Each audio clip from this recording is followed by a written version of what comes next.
महाभारत के युद्ध की समाप्ति के बाद सभी पांडव सशरीर स्वर्ग गए थे। स्वर्ग अर्थात हिमालय के किसी क्षेत्र में जहां इंद्रादि का राज्य था।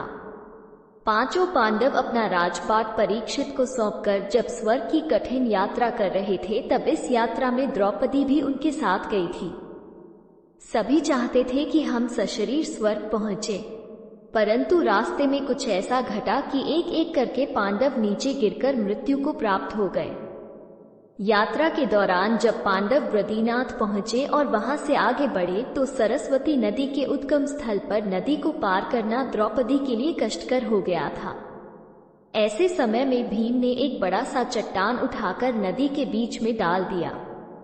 द्रौपदी ने इस चट्टान पर चलकर सरस्वती नदी को पार किया था। कहते हैं कि माना गांव में सरस्वती के उद्गम पर आज भी इस चट्टान को देखा जा सकता है। इसे वर्तमान में भीम पुल कहा जाता है। हालांकि महाभारत की कथा अनुसार पांचों पांडव, द्रौपदी तथा एक कुत्ता आगे चलने लगे। एक जगह द्रौपदी लड़खड़ाकर गिर पड़ी। द्रौपदी को गिरा देख भीम ने युधिष्ठिर से पूछा कि द्रौपदी ने कभी कोई पाप नहीं किया, तो फिर क्या कारण है कि वो नीचे गिर पड़ी। युधिष्ठिर ने कहा, द्रौपदी हम सभी में अर्जुन को अधिक प्रेम करती थी, इसलिए उसके साथ ऐसा हुआ। ऐसा कहकर युधिष्ठिर द्रौपदी को देखे बिना ही आगे बढ़ गए।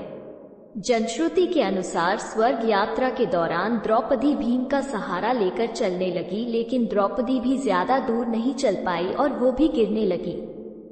ऐसे समय भीम ने द्रौपदी को संभाला। उस समय द्रौपदी ने कहा, सभी भाइयों में भीम ने ही मुझे सबसे ज्यादा प्यार किया है और मैं अगले जन्म में फिर से भीम की पत्नी बनना चाहूंगी। थोड़ी देर बाद सहदेव भी गिर पड़े। तब भीम ने पूछा, सहदेव क्यों गिरा? युधिष्ठिर ने कहा, सहदेव किसी को अपने जैसा विद्वान नहीं समझता था, इसी दोष के कारण गिरना पड़ा। कुछ देर बाद नकुल भी गिर पड़े। भीम के पूछने पर युधिष्ठिर ने बताया कि नकुल को अपने रूप पर बहुत अभिमान था, इसलिए आज इसकी यह गति हुई है। थोड़ी देर बाद अर्जुन भी गिर पड़े। युधिष्ठिर ने भीम से कहा, अर्जुन को अपने पराक्रम पर अभिमान था।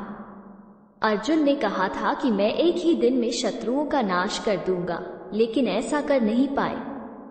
अपने अभिमान के कारण ही अर्जुन की आज ये हालत हुई है। ऐसा कहकर युधिष्ठिर आगे बढ़ गए। थोड़ी आगे चलने पर भीम भी गिर गए। तब भीम ने गिरते वक्त युधिष्ठिर से इसका कारण पूछा तो उन्होंने बताया कि तुम खाते बहुत थे और अपने बल का झूठा प्रदर्शन करते थे, इसलिए तुम्हें आज भूमि पर गिरना पड़ा। ये कहकर युधिष्ठिर आगे चल दिए। केवल वो कुत्ता ही उनके साथ चलता रहा।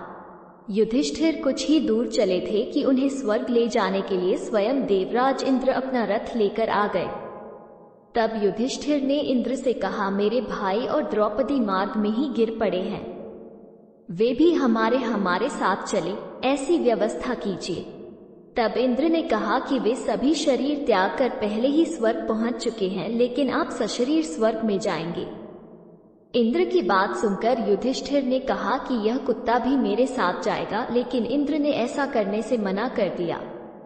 काफी देर समझाने पर भी जब युधिष्ठिर बिना कुत्ते के स्वर्ग जाने के लिए नहीं माने, तो कुत्ते के रूप में यमराज अपने वास्तविक रूप में प्रकट हो गए। युधिष्ठिर को अपने धर्म में स्थित देखकर यमराज खुश हुए। इसके बाद इंद्र और युधिष्ठिर रथ में बैठाकर स्वर्ग की ओर निकल पड़े। भारत की बेटी को इतना प्यार देने के लिए धन्यवाद। कृपया वीडियो को लाइक करें और चैनल को सब्सक्राइब करें। आपका दिन शुभ हो।